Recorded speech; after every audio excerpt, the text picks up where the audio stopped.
reason I do it is because when I was young and subsequent to that, I've had contact myself. And with each step of my life, there are certain things that unfold that relate to this contact. As I pointed out in this presentation, many of the speakers had the same experience. They've all had contact, DC contact. And when you've had DC contact, you've been downloaded with knowledge and an understanding that everything we are living in this world now is an illusion. It is a control mechanism. The whole world view is painted in, and all we are slaves.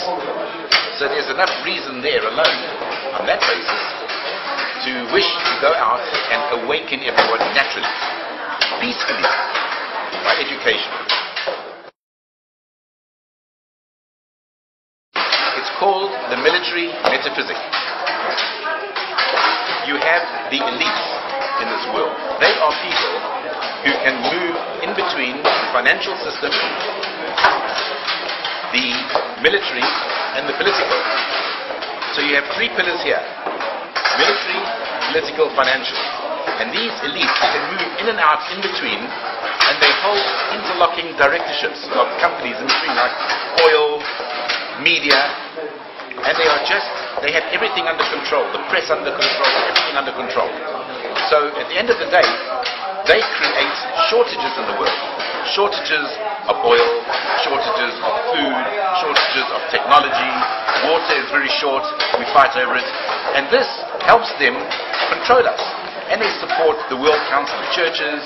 They put money secretly into all these organizations. And all these things are in place to keep us dumb and stupid. And you can see that structure is breaking down. You mean the Occupy? Occupy Wall Street is a symptom of the elevation or the awakening in human consciousness. It's not a question of non-government, it's a question of a transparent government. A government that is truly elected by the people. A government that works on consensus. A government that represents not only different political parties, not only different people, but a government that actually represents the dolphins, that represents the forests, that represents all aspects of this planet. We can't leave anything out. We have to have a government that also recognizes that these control mechanisms have to be put away. That we move into an era where we are producing abundance. Our technology must increase so that we can produce abundance, so there's no shortages. Where we have abundance, we have very little to fight about. So, for example, if technology was given back to us to desalinate the sea, we would take that fresh water and we could plant food, forests in the Sahara Desert. And if you did that, you put forests in the desert, you'd have enough land to populate another 4, 5, 6 billion people and feed them. So that is exactly how it works.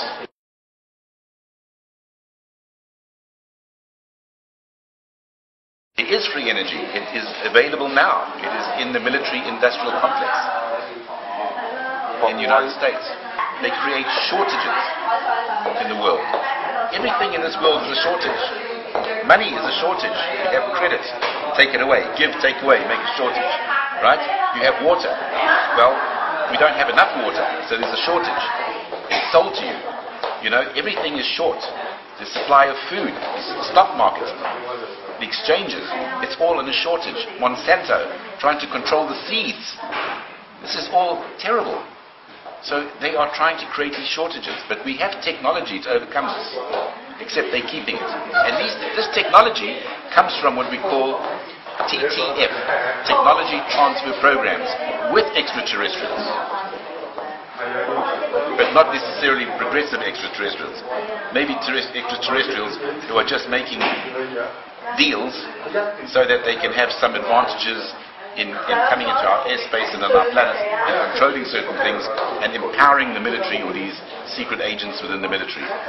Okay? So it's a kind of a trade-off where the rest of us are kept out of it.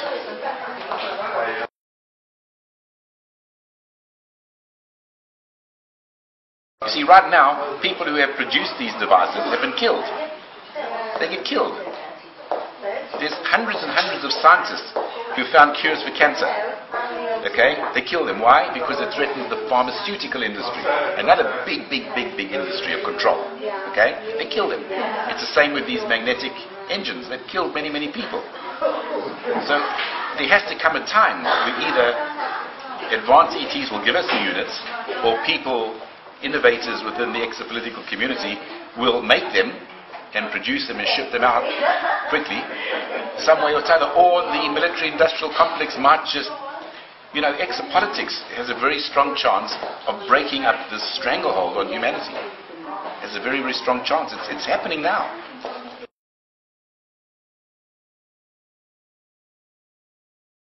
Well, they have been experimenting on humanity for a long time, haven't they?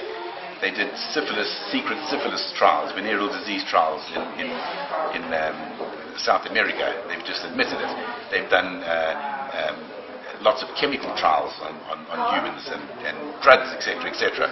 Yes, I mean there are certain vaccines that are given to us today. Look, the human fertility rate, that's the rate of which we can have children and reproduce, has plummeted down like this. They're putting fluoride into our water, they're putting chemicals into our food. This is all these big corporate America working hand in hand with the elites. So all these things are contributing to us not being able to reproduce, keeping our population down and keeping us into control. By the way, we are not overpopulated as a planet. We are underprovided with technology.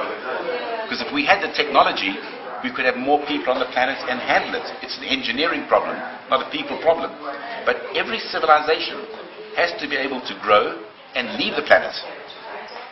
Because if it doesn't need the planet, one day an asteroid's going to hit it, or in 2 billion years' time the sun's going to go supernova and eat us. So every civilization that survives has to come up and have the technology to leave. Okay, we are going through the stages now where we are coming up, we are banging our heads against this control mechanism, but eventually we will make it through. And then we'll move into super technology, we'll move into nanotechnology, we'll move into understanding how physics of the universe works, how the multiverse works, and we'll move to the next stage of our evolution. And this is on the cards.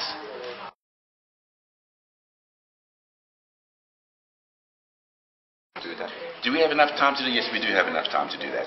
We do. What we have to be careful of is that we don't kill ourselves.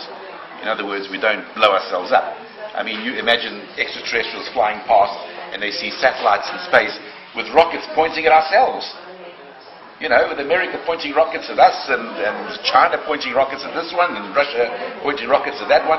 We're pointing the gun at ourselves. So we have to be careful. And incidentally, the extraterrestrials do help us because, as you know, like the testimony of Captain Robert Sala, where the ETs have flown over and closed down the missile bases so they can't launch the missiles.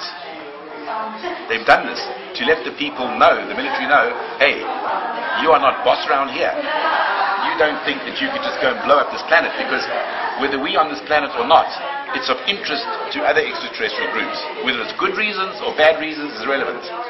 The fact is, don't mess it up.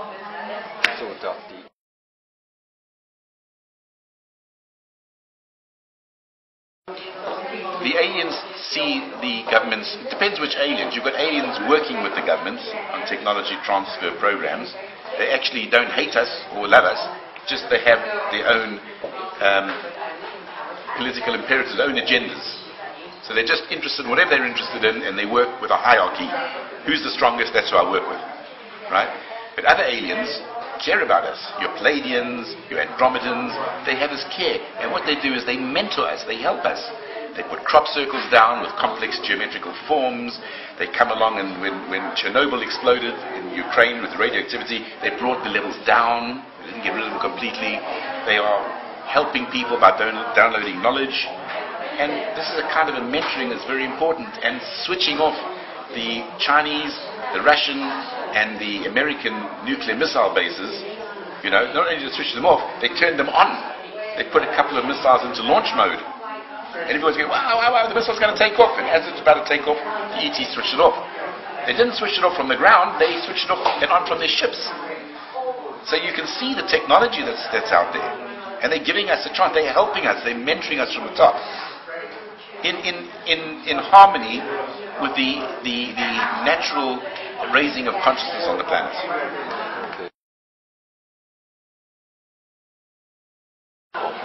I think you, as Awaker.net, I think you're doing an amazing job. You've actually gone out, you've translated some of these films, and it's no coincidence that you are doing this. You are doing this because there is a raising of consciousness in yourselves. It's an understanding you have. It's a natural thing. It's not something that can be taught to you. You feel it, and you feel the importance of doing it. So what can you do? Carry on doing what you're doing. Spread the word. You don't necessarily have to do it in one big lump sum to everybody, even if you do it one person at a time. Because if one person really awakens, he awakens 5 others around him. You see? This is the whole point. It's all about awakening, disclosure with education. You can't expect somebody to believe. I don't want anybody to believe anything. I want people to know. Know how? By learning, by researching, by understanding, by being aware of what's going on around us. That's all I want them to know. Not believe. There's nothing to believe.